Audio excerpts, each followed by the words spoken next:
आप देख रहे हैं मलिक न्यूज 24, नजर सच खबर पर।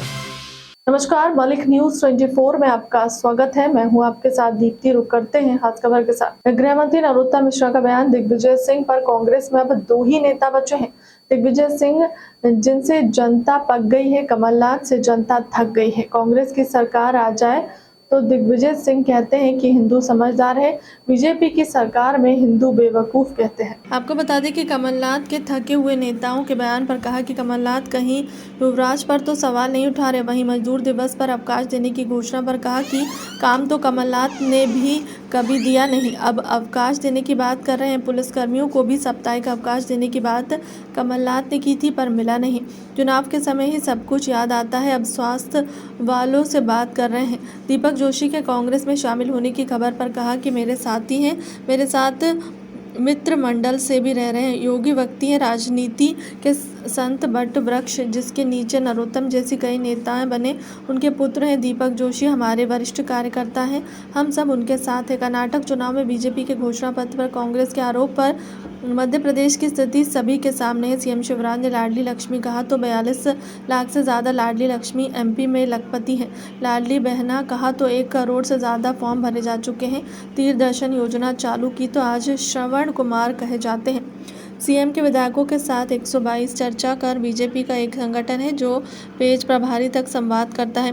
पार्टी के राष्ट्रीय अध्यक्ष जेपी नड्डा भी बूथ स्तर के कार्यकर्ताओं से संवाद करते हैं। सर, दिग्विजय सिंह और कमलनाथ ने ट्वीट किया कि गर्व से हिंदू है, बेवकूफ नहीं। अब कांग्रेस में ये 2 ही नेता बचे,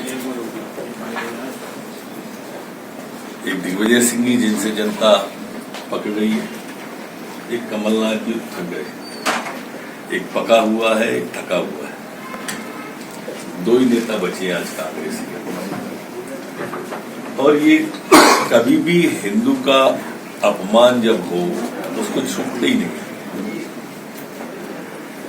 इनकी सरकार आ जाए तो हिंदू समझदार है, भाजपा की आ जाए तो बेवकूफ है।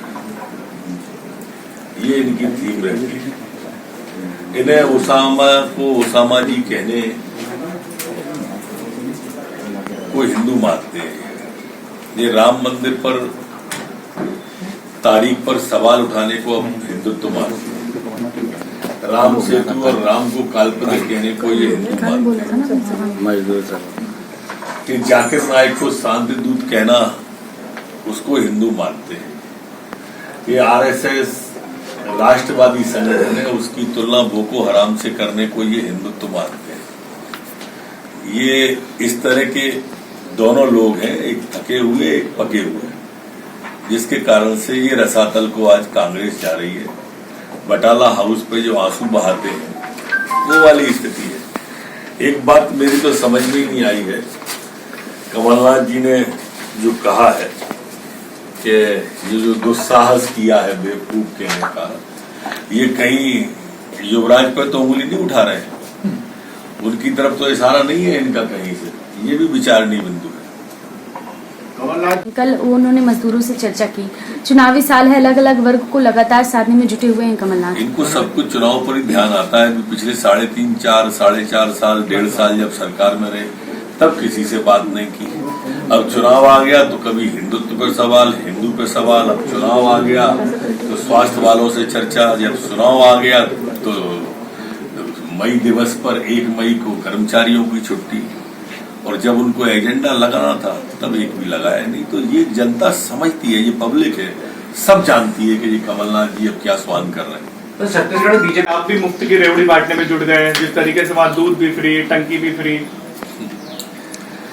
देखो, जो मध्य प्रदेश वाले हैं, यहाँ पर किसने क्या किया है ये सामने है। हमारे मुख्यमंत्री जी ने अगर लाडली लक्ष्मी कहा तो आज 45 लाख के लगभग लाडली लक्ष्मी हैं जो लखपति हैं। हमने कहा कि लाडली बहना तो 1 करोड़ से ऊपर फार्म भर गए मध्य प्रदेश के अंदर। ये नेतृत्व के प्रति विश्वास है। हमने तीर दर्शन योजना चलाई तो आज बुजुर्ग श्रवण कुमार कहते हैं।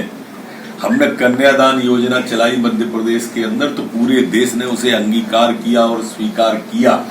आज पूरा देश हमारी योजनाओं को लेके गया है, चाहे तीर दर्शन हो, चाहे लाडली लक्ष्मी हो, चाहे हमारी कन्यादान योजना हो, चाहे लाडली बहना योजना। मुख्यमंत्री लगातार विधायकों